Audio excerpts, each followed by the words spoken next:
Hey, Wealth Warrior. Listen in today as I'm joined by a 25-year-old millennial who shares her experience of growing up in a network marketing non-traditional family.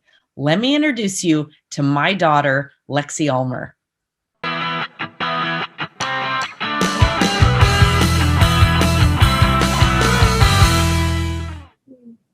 Thanks so much for taking the time to listen in. And as I mentioned, I am thrilled to be introducing and sharing with all of you my daughter, who, as I mentioned, was born into a network marketing family. She grew up in a very non-traditional household in terms of never having a parent that had an 8 to 5, Monday through Friday type of job. So I'm just thrilled to welcome her and let her share with you to help you if you're struggling as a mom or a dad or someone raising a family and struggling with the balance and blending and the mom guilties and everything that goes into building a business. I'm here to assure you that you can build a successful business and a successful family. And I'm going to let you hear from Lexi about that experience. So Lexi Ulmer, welcome to the show. Hello, thank you very much. It's good to be here. Very special. You are very special, and I'm thrilled to share you with the audience. Absolutely. So tell us a little bit. I mean, I've introduced you a little bit, but it's always more fun to hear, your in your own words. Like, tell us a little bit of your story in terms of where you are now as an adult, what you do, where you live. Give us some insight into that. Yes. Well, so I obviously did grow up in a network marketing household. And so I always had that entrepreneurial example. And I went to college and I got my degree in public relations and immediately got a job right outside of college doing social media marketing for a real estate agency. And I loved who I was working for, but it just didn't work for me. It just wasn't a fit, especially with the example I've always had. You've always been home. Dad was a pilot, so it's just not like the traditional 9 to 5. He was gone 2 to 3 days a week and then home with all of his attention on us the rest of the time. And that was just, it kind of felt like the graveyard for my soul, like sitting at a desk every day and doing that. It just wasn't a match for me. And so I started doing social media marketing, working from home, taking clients. But even that, I loved being home and kind of getting to do whatever, be my own boss, but that wasn't a fit either. I ended up moving to Nashville, was kind of pursuing music, and that fell apart and kind of moved back into the entrepreneurial side of things. You know, your 20s, full of fun adventures like that. And ended up I'm kind still of, saying that in my 50s, just so you know. do we ever know what we want to do? Never fully. Yeah. So now I've kind of taken a dive into sales and, I'm still in that phase a bit of kind of looking around, like what's it ultimately going to be for me, but I'm figuring it out a lot more now. It's definitely something as an entrepreneur, as a creator, I'm very creative. I have that type of a brain and yeah, just figuring it out. And I had the perfect example. So What would you say? And I love that you shared all of that. There were pieces of that. And just so everybody knows, this really is not pre-scripted. I gave her a list of a few questions, just kind of her story and that. And then as I do as an interviewer and as real life goes, we're just kind of allowing it to unfold. So listening to you say that, yes, you're living in Nashville, went out there to pursue music. And I appreciate that you said that kind of fell apart, although we don't really know if it fell apart. It's just, yeah. on the back burner, perhaps, because I know that you're still writing and doing that type thing. So what that opened up for me in listening is, what do you think?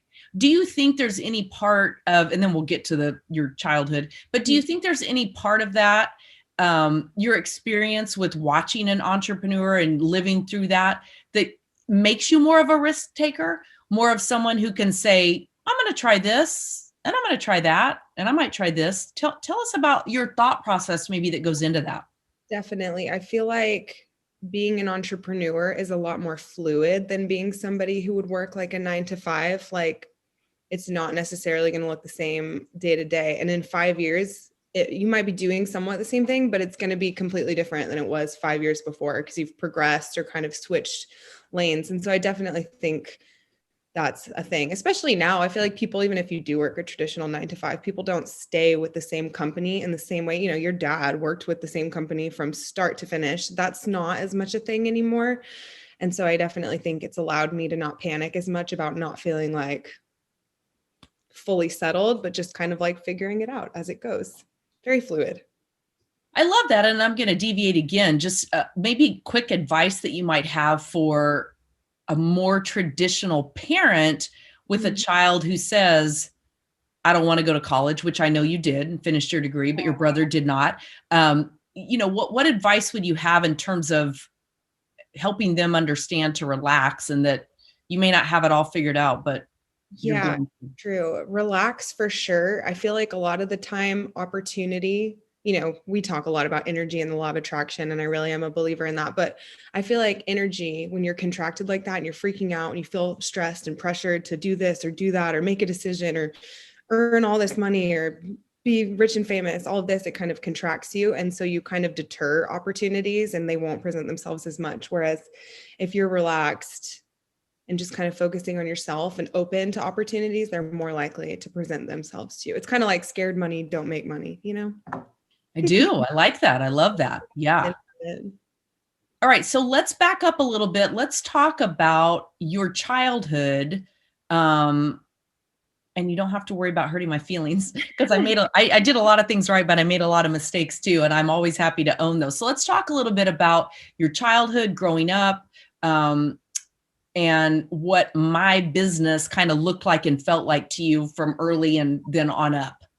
Yeah. Well, she did send me a few questions, and one of the things was like good and bad thoughts on it in hindsight.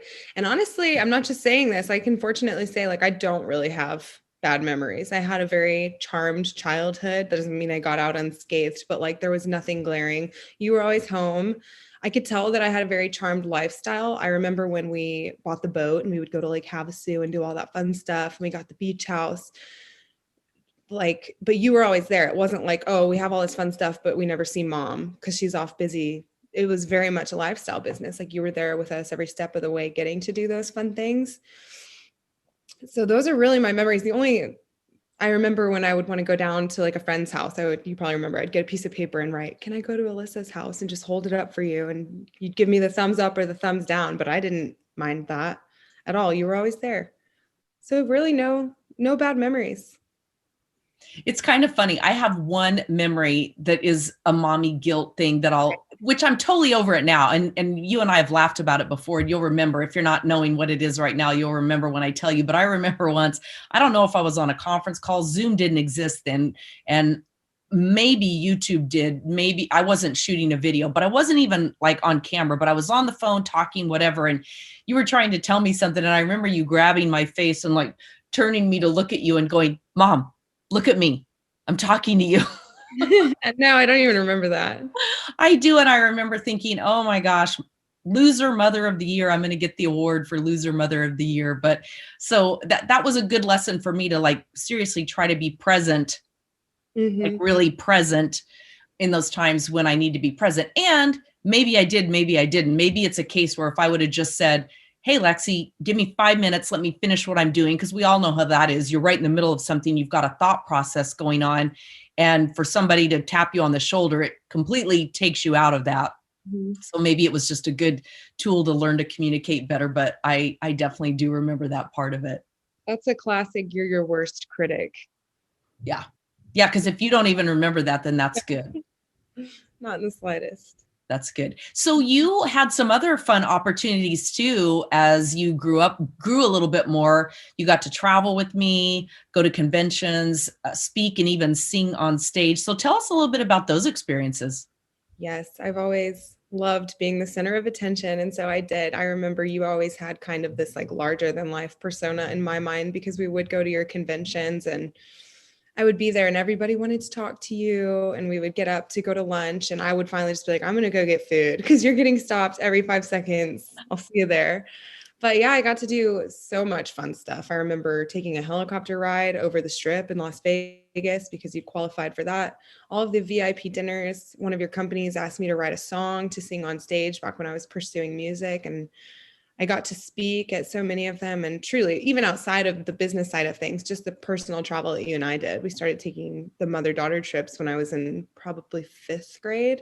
I think San Francisco was the first one. And that was just really special. So it was. And then we went off to New York and New York became our place. Yeah. And yeah, so many fun things. Took a cruise, our Mediterranean cruise. I mean, a lot of really cool things.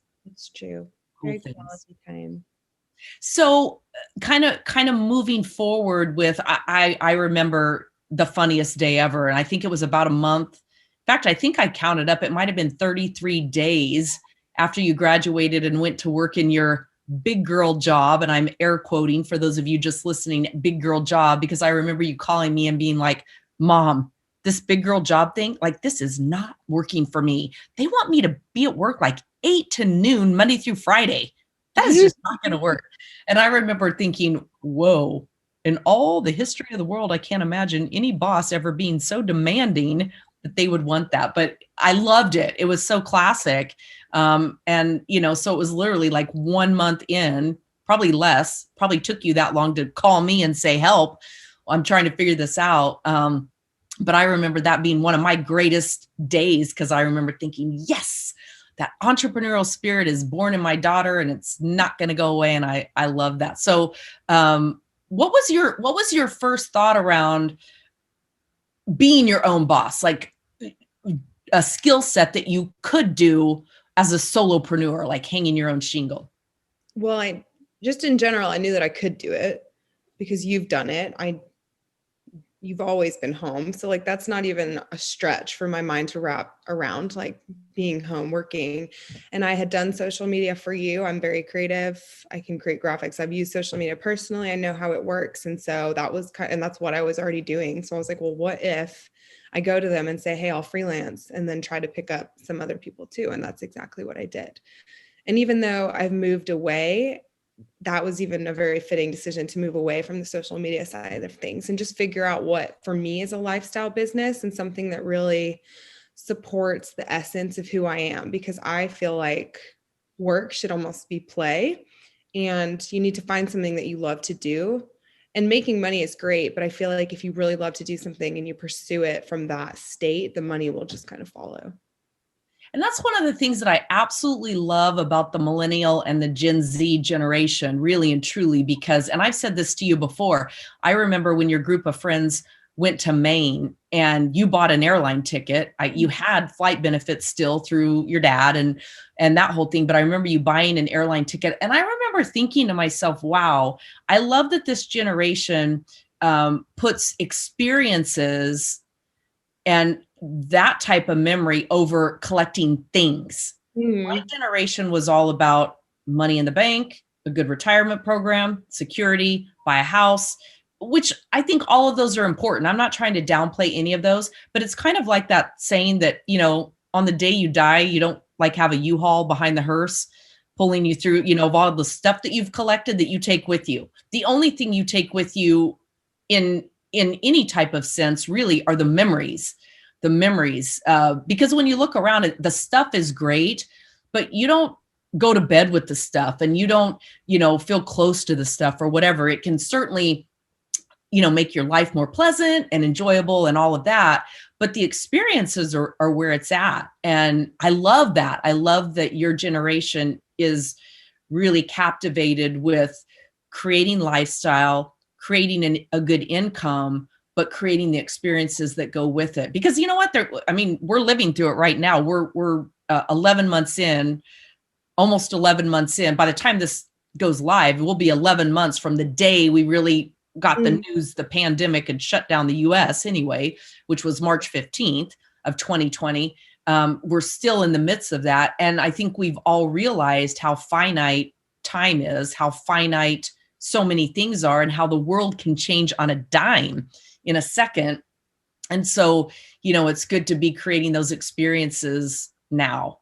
It's true. The world is changing. There's no doubt about that. I feel like there's no better time to make a change, take a risk, whatever, because the whole world's doing it. Look at the stock market. Yeah, really. Although our latest glance at it was really positive. So I hope everybody else. And of course, by the time you actually see this, who knows, but because it can change on a dime. So let's talk a little bit then about how you've pivoted in a short amount of time. You've been out of school 3.5 years. Yeah. Wow. Almost 4. Scary. Yeah. So how, what's that look like? I know that you've made some shift. It's like you said, when you first started, you were focused on social media as an independent contractor, as a solopreneur, doing a lot of that. And you've made a number of shifts along the way. So tell us a little bit about that and what kind of led you down the path of going those different routes.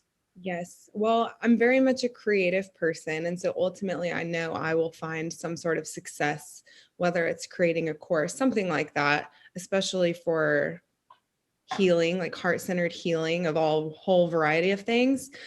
And so, time is money, and I value my time now more than ever. And so I've kind of looked around and been like, what can I do that will earn me money, but also free up my time? And to me, that's sales, direct sales of some sort. I can do it from home. I can have the free time to pursue other things. I can live my life. I can say yes to things. I And, love it might continuously evolve. Life is fluid. No hard and fast rules. it is. And again, your generation versus my generation, your generation gets that a whole lot more. Mm-hmm. You didn't have this specific experience, as you've already shared, but so many do have that experience of watching their parents either both grind it out working for a job. They grew up in daycare. And I'm not shaming or trying to add more guilt to anybody who was in that situation. We all do the best that we can. That's one of my mantras. We're all doing the best that we can with what we have to work with right now, including me. That's one of my mantras. And I remind myself of that with people, with myself, to give myself grace, compassion, all of that. But as children growing up with that, a lot of your generation, I know, and again, that's not your experience, but have said, I don't want that. I know what it was like to come home to an empty house, or wonder who was going to pick me up when I was sick at school, or why wasn't one of my parents ever on the field trip, and some of that kind of stuff. And again, I'm not harshing anybody. I don't want anybody to feel a pain guilt or anything like that as we talk about this. But it has led your generation to value that time and say, I want something different. A cubicle isn't going to work for me. I don't want that. And I love that. So do you tell me about like your friends, your circle of friends? How many of your friends would you say share that same passion as you do? And how many are more traditional? And tell me about conversations you ever have about that. I feel like all of my friends in my direct circle feel that same way. I have some that do have traditional jobs, which right now nothing's fully traditional because people are working from home. And so it kind of is like there's a lot more freedom. And I think that will shift.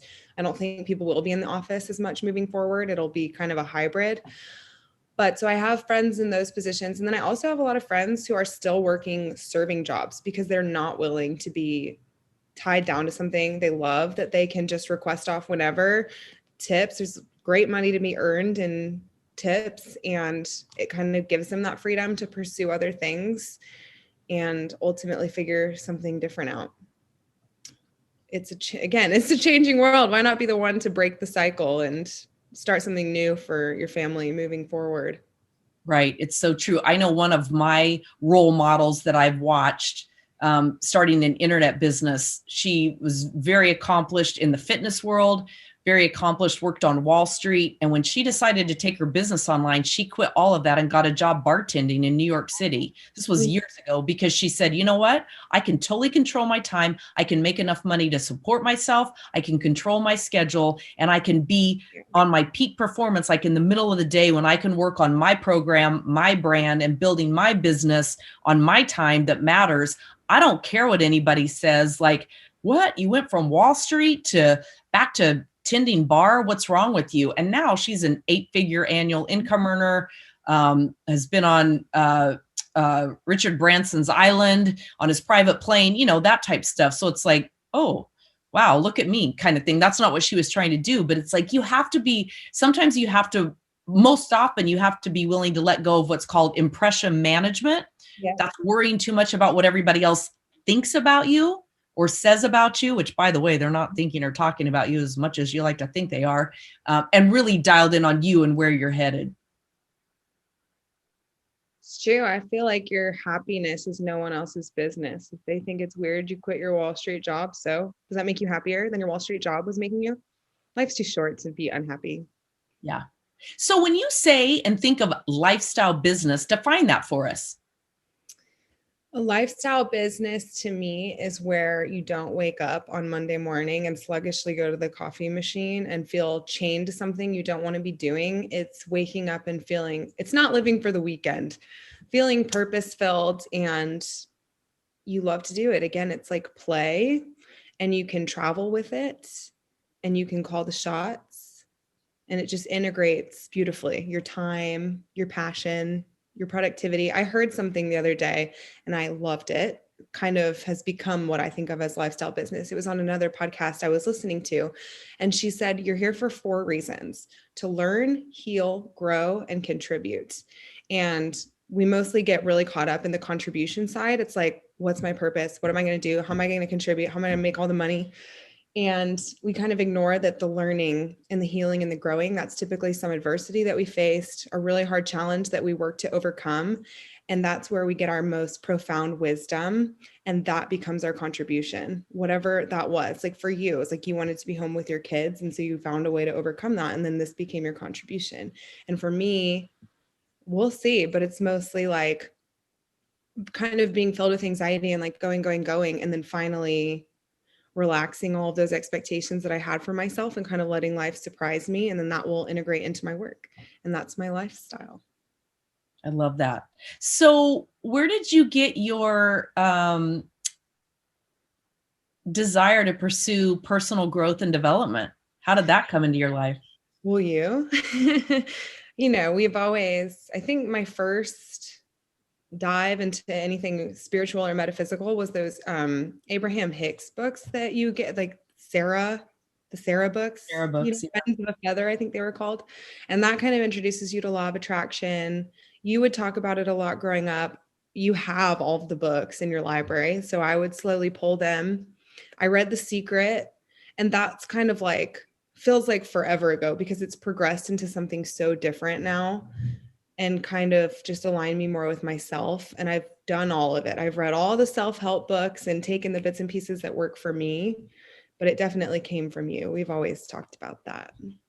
It's kind of funny. I was on it was a Facebook group, and it was really geared around personal growth and development. And somebody was asking, how do I get my kids? I always love that. How do I get my kids, air quotes, get my kids to pay more attention to this? And I chimed in and said, you know what? You do it through osmosis. And I kind of had a rule, and you may or may not remember this, but my rule was, as I was driving around being hockey mom, tennis mom, all the different driving things that you do as a mom, and going off the mountain, because we lived in that small mountain community up in Lake Arrowhead. So we had to drive off the mountain to go to Costco, Target, Trader Joe's, do all of our big shopping. And my rule was 50% the Disney Channel on Sirius, and 50% was going to be my stuff, personal growth and development. That was back in the day of CDs. And I know I can remember, I know you listened to The Slight Edge and a number of different things. And pardon me? Go for No. Go for No. Yep. And then we also listened to The Color Thing, the different personalities. I remember that one specifically. And then you sang on stage at the Real Savvy Success event, and you got to say something to Randy Gage. What did you say to him? I said, I've spent my whole life listening to you, and now you get to listen to me. And he was in the back of the room going, yes, I love it. And he did. So it is kind of funny, but I didn't really think about it at the time. It was more of a selfish mode of me saying, you get 50% of the time and I get 50% of the time. And I didn't really think through the fact that you were going to be absorbing that through osmosis, but you were. And that's what I was sharing. It was like, just, be fair, but be firm, and your kids will do. And I was sharing the story of that. And there were so many moms who were like, oh my gosh, thank you. I never really thought about that. And that really has played a huge role. Yeah. Very grateful for it. I feel like if I would be operating very differently now if I wouldn't have been exposed to that, for worse. So I'm very happy. Yeah. And I love that you're doing that, because I know we've talked about this a lot. So I predate social media online. You grew up with social media. I started online before. I mean, I'm older online than YouTube and Facebook and Instagram and certainly Snapchat and now Clubhouse and all these different ones. But the reality of it is, I think all of us struggle I don't know a person out there that doesn't struggle a little bit with paranoia and unworthiness and am I good enough and all of those things on social media as we scroll and we look at everybody else's A roll and we compare it to our B roll. So talk a little bit about that from your your age group, your generation. Your generation has had it harder than anybody because of bullying, and you can't get away from people. They show up in your news feed. You know what everybody's doing on the weekend that maybe you were left out of and stuff like that. Talk a little bit about that, if you would. Yeah, it's true. I also think it can be hard to try something and go on social media and feel like a fraud, kind of. Like if people have done what you're doing before you, you feel like you're like copying them and people know, and it can be stressful, even if you're bringing your own thing to it. And so I think it's important to just put the blinders on. I've gone on many unfollowing sprees. I'll probably have to do more in the future as I do new things. But it's also, again, your happiness is no one else's business. It's doing the work to release other people's opinions of you, because it really doesn't matter at the end of the day. It's true. Yeah, you are what matters for sure. Mm-hmm. That's the most important thing. Yeah. So, kind of a final question as we begin to wrap up. What thoughts do you have for children of entrepreneurs, and thoughts do you have for moms and dads, specifically the good and the bad, like releasing the guilt or positive things that you can do? Just share with us some thoughts on that. Yeah, I think kids aren't as fragile as parents like to think. And so you might think you're neglecting them or whatever, and it probably isn't really being perceived that way at the end of the day. And for kids, I would say take full advantage of it. The example being set, learn as much as you can, enjoy having mom home or dad home or whoever it is. And also just don't put so much pressure on yourself, especially first starting out, because I think it can be easy to feel like you should have accomplished everything yesterday and to kind of hurry up and wait sort of thing. And I think just relaxing into it and letting it unfold naturally is the best way to go. Perfect. Great advice. How can people learn more about you? How do they find you if they might want to learn more about you, perhaps hire you to work with them and help them and support them because you have a lot of different roles? Share with us where to find you and maybe some of the support roles that you currently offer as of this recording anyway. Yes. So I can always be emailed at flexsocialmarketing.com. My phone number is 909-273-3240, which is what I operate my business from, text or phone call, or Instagram even. My handle is at LEXIULMER. I'm always on there, very busy answering messages and operating from there as well. I currently do a lot of virtual assistant type work, like on programs like Kajabi or Cultivating Sales Pro, kind of for like coaches and consultants, helping them automate their online business, create their forms. I do podcast editing, kind of anything like that. Sales. It can be a closer if you have a program. There's a whole bunch of different things. It's good. And I love that you're specifying that because virtual assistant is like a broad umbrella. Mm-hmm. Social media is a broad umbrella these days. It's not, I mean, there's so many different moving parts to it. Give us your email address again, because I think you left a little piece out of it.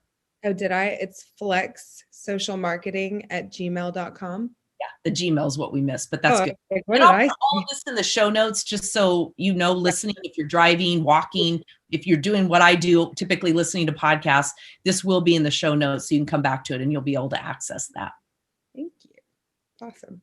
Well, Lex, thanks so much for being here. Of course, you know, I'm your biggest fan. I'm your mother and I love you, but I love more than anything how I've watched you grow, the gifts that entrepreneurship and growing up in a family like this have offered. And I will say, even as a parent, it's like that's kind of consoled some of the mommy guilt that I've had in the past, watching and going, wow. And you made a really good point. Kids aren't as fragile as you think that they are. And you know, I guess as a parent, be willing to show up authentic, be willing to apologize when you make a mistake, and just know that you're doing the best that you can too. So thanks for sharing all your insight with us. Of course, it's always fun to collaborate with you. It's our favorite. It is our favorite. We should go on a trip and do that. Okay, great. Where do you want to go next? Somewhere warm. All right. We'll plan Perfect. that. Thanks again. Awesome. Of course. Thank you. Love you. Love you. All right, so there you have it from my daughter, direct from the horse's mouth, who literally was born into a network marketing family. So if you're a mom and you're struggling with the guilties, you're wondering if you're doing the right thing for your children, you're wondering about those times when you feel torn between, should I be working my business? Should I be spending time with my family? The reality of it is we feel out of balance almost all the time, whether you're working a network marketing business, you're a solopreneur, you're doing any type of side hustle or main hustle that you're doing for yourself, you're going to feel out of balance anyway. So you might as well push forward, do the best that you can, and create a life and a lifestyle and a vision for your children. I appreciate you watching. I appreciate you listening. Please leave any questions or comments below. I would love to get those answered, and I will see you on the next show. Make it a great day.